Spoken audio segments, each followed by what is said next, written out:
കരകുളം ഏണിക്കര വഴിയോരത്ത് നടന്നു വരുന്ന ആറാങ്കല്ല് ദേവീക്ഷേത്രത്തിന് സമീപം നടന്നു വരുന്ന സൺഡേ മാർക്കറ്റ് 100 ഞായറാഴ്ചകൾ തൊട്ട് അതിൻ്റെ 100ന്റെ നിറവ് ആഘോഷിക്കുമ്പോൾ ഇവിടുത്തെ ജനങ്ങൾക്കിടയിൽ ഏറ്റവും ജനപ്രീതി ആർജിച്ച ഒരു ഉൽപ്പന്നമാണ് എല്ലാവരുടെയും കൈകളിലിരിക്കുന്നത്.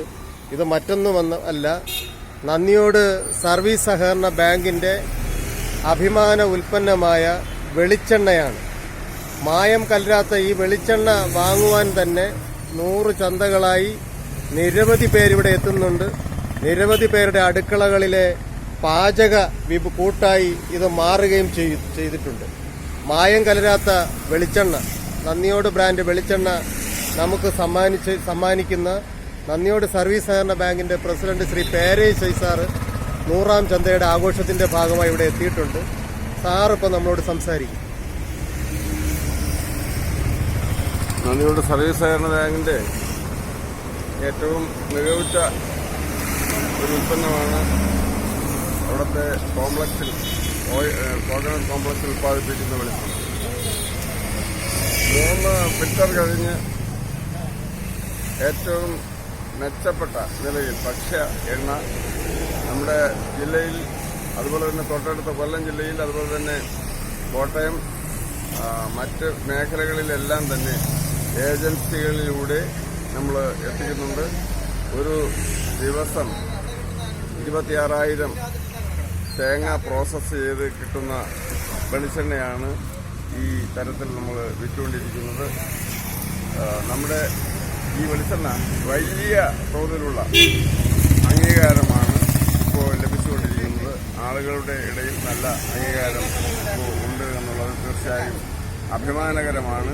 തിരുവനന്തപുരം ജില്ലയിൽ എന്നല്ല, തൃശ്ശൂർ ജില്ലയ്ക്ക് ഇപ്പുറം തിരുവനന്തപുരം ജില്ലയ്ക്കിടയിൽ നന്ദിയോട് സർവീസ് സഹകരണ ബാങ്കാണ് ഇത്തരത്തിലുള്ള ഏറ്റവും മികവുറ്റ ഒരു ഉൽപ്പന്നം കുറേ കാലമായി, ഏകദേശം 1-2 വർഷക്കാലമായി ഉൽപ്പാദിപ്പിച്ചുകൊണ്ടിരിക്കുന്നത്. ഇതിന്റെ അനുദിനം ഇതിന്റെ മികവ്, അതുപോലെ തന്നെ ഇതിന്റെ പ്രസിദ്ധി വർദ്ധിച്ചുകൊണ്ടിരിക്കുകയാണ്. ഡിമാൻഡ് അത്യധികം കൂടിക്കൊണ്ടിരിക്കുന്ന ഒരു സാഹചര്യമാണെന്നുള്ളത്.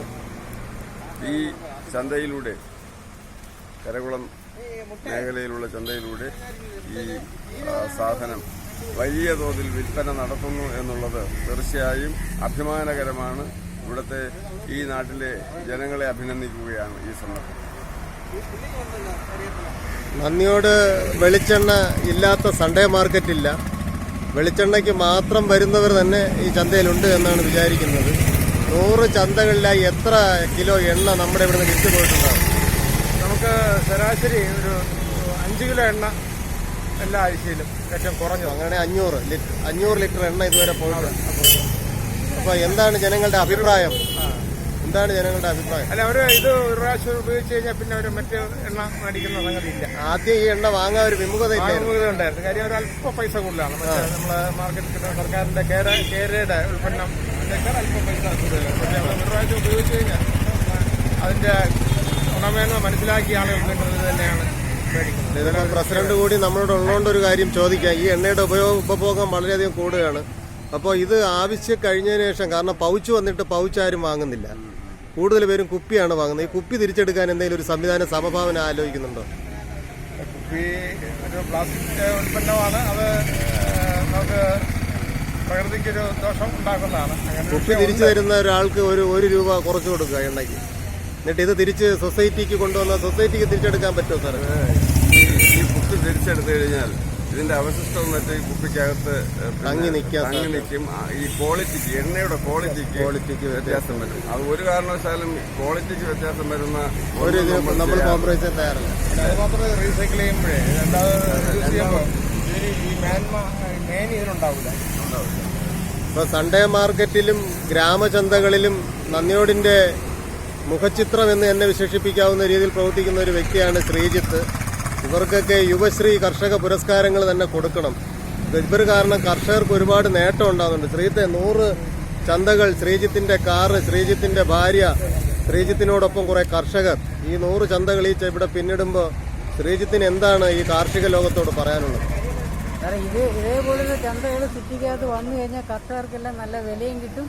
നമ്മൾ ഇപ്പം തന്നെ ഒരു ദിവസം 25,000 രൂപ വരെ നടക്കും. 100 ചന്ത പിന്നിട്ടപ്പോൾ 22 ലക്ഷം രൂപ വരെ കച്ചവടം ഇവിടെ നടക്കും. 10 ചന്തയായപ്പോൾ 2.5 ആ 10 ചന്തയായപ്പോൾ 2.5 അപ്പൊ പക്ഷെ ഇതിനകത്തൊരു ബലം എന്ന് പറയുന്നത് പാല്, പഴം, മുട്ട, പച്ചക്കറി, മൂല്യവർദ്ധിത ഉൽപ്പന്നങ്ങൾ എന്ന് വയ്ക്കുന്നുണ്ട്. പച്ചക്കറി കുറഞ്ഞ കിഴങ്ങ് വർഗ്ഗത്തിൽ നോക്കാം, കിഴങ്ങ് വർഗ്ഗം നോക്കിയാൽ മൂല്യവർദ്ധിതം നോക്കാം. പിന്നെ നന്ദിയോട് വെളിച്ചെണ്ണ എന്ന് പറയുന്ന ഒരു സ്ഥിരം പ്രോഡക്റ്റ് ആണ്. ഇന്ന് തന്നെ ഏകദേശം 11 ലിറ്റർ വെളിച്ചെണ്ണ പോയിട്ടുണ്ട് ഒരു ദിവസം. അപ്പൊ ഇത് സന്തോഷമുണ്ടല്ലേ? ഇത് മുമ്പോട്ട് പോകാൻ തന്നെയാണോ ശ്രീജിത്തിന്റെ തീരുമാനം?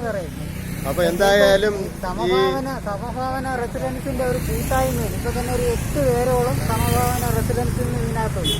അപ്പൊ അങ്ങനെയുള്ള ആക്റ്റീവായിട്ടുള്ള സ്ഥലത്ത് ഇതേപോലെ ചന്തകളുണ്ട്. 100 അല്ല 1000 ചന്തകളും പോകും. നാടെങ്ങും കൊച്ചു കൊച്ചു ചന്തകൾ വരട്ടെ. കോവിഡും കൊറോണയും നമ്മളെ ഓർമ്മപ്പെടുന്ന ഒരു കാര്യമുണ്ട്. വലിയ വലിയ കൂട്ടായ്മകൾക്കൊന്നും ഇനി പ്രസക്തിയില്ല. ഈവന്റ് മാനേജ്മെന്റുകാർക്കെല്ലാം ഗുഡ് ബൈ.